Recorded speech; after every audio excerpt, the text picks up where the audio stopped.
नमस्कार। आज मैं अपने हृदय की बात शेयर करना चाहती हूँ चरण स्पर्श पे। हमारी परंपरा है, भारतीय परंपरा है चरण स्पर्श करने की। हम किनके चरण स्पर्श करें?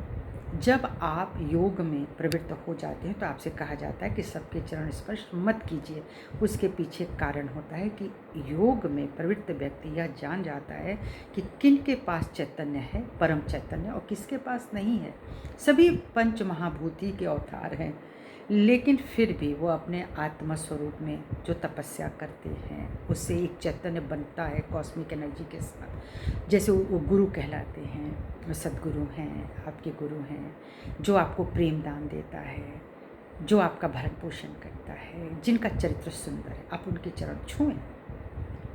लेकिन सिर्फ इसलिए कि हमारे रिश्तेदार हैं, हमें चरण छूने हैं, तो कहीं तो मजबूरी हो सकती है। तो ऐसी जगहों पे जो लोग ज्ञानवान हैं, प्रबुद्ध हैं, बोधमय हैं, वह चाहें तो वहाँ उनके समक्ष धरती माता को स्पर्श करें, माँ से आशीर्वाद मांगे। और यदि वह व्यक्ति अनुकरणीय हैं, प्रेममय हैं, आदर्शमय हैं, तो आप उनके चरणों को छू करके आशीर्वाद दे सकते हैं, क्योंकि उससे चैतन्य जाएगा। ये गुण प्रवाहित होने की चीज़ें हैं। आप जब किसी बड़े को पैर छूते हैं तो आशीर्वाद ही तो निकलता है ना। जो भी निकलता है तो आपके लिए आशीर्वादित होता है, एक तरह का बूंद होता है, तो वह काम करता है। आप जितने श्री चरणों को छू रहे हैं, जहाँ आपकी श्रद्धा है, वहाँ जब आप छूते हैं, आप भगवान के पैर भी इसीलिए छूते हैं, आपको आशीर्वाद मिलेगा।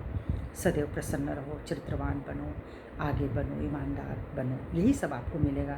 जो आशीर्वाद मिलेगा वो बेईमान बनो और ऐसे करो, व्यभिचारी बनो, भ्रष्टाचारी बनो, ऐसे तो नहीं मिलता। मिलेगा तो ऐसा है। अब बात आती है, कई जगह लोग घुटनों में झुक करके छू कर चल देते हैं। मत करिए ऐसा प्रणाम, बड़ा ही अपमानजनक है। आप उनके घुटनों को छू करके क्या बताने की कोशिश करते हैं? नाभि चक्र है वो। आपको झुकना है तो आप अपनी नाभि से नीचे झुकें और धरती माँ को छूं या उनके चरणों को छूं, अगर आपकी श्रद्धा है तो। नहीं तो प्रणाम सबसे सुंदर है, आप दोनों हाथ जोड़ें, उनको प्रणाम करें, वो अभिवादन सबसे अच्छा है ना। दूसरा, मैं देखती हूँ कि लोग अपने घर में बेटियों से पैर नहीं छुलाते। कई जगह बोलती है हमारे घर की लक्ष्मी है, पैर नहीं छूती, बहुत सुंदर बात। लेकिन जब वो बहू बन करके जाती है तो वो पैर छूती है, क्यों? तब वो लक्ष्मी स्वरूपा नहीं है, वो तो और महालक्ष्मी स्वरूपा है। एक बेटी अपने घर में जो भी है माननीय है, सम्माननीय है। जब वो दूसरे के घर में जाती तो दो देहरी का मान होती है, वो तो और सम्माननीय है। वो क्यों सबके पैर छुए? हम क्यों ना फिर बहू के पैर छुएं? अगर हम बेटी के पैर छूते हो तो, या बेटी पैर नहीं छूती तो बहू क्यों पैर छुए?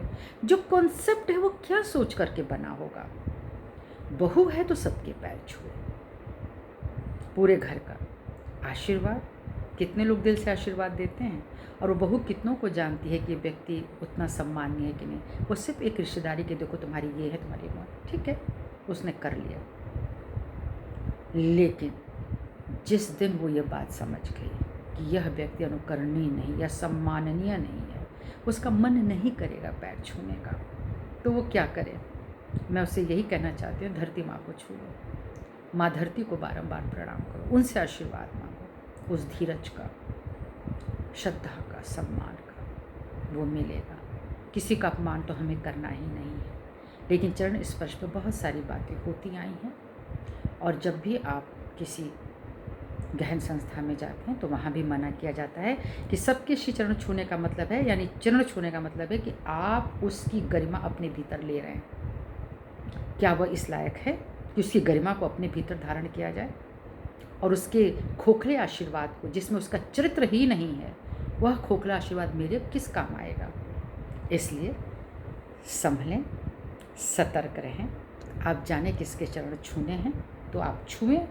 अगर आपको लगता है कि यहाँ छूने की कोई आवश्यकता नहीं, महज एक, जिसको हम कहते हैं कि एक प्रथा है जिसको हमको पूर्ण करना है, तो धरती माँ को स्पर्श करें।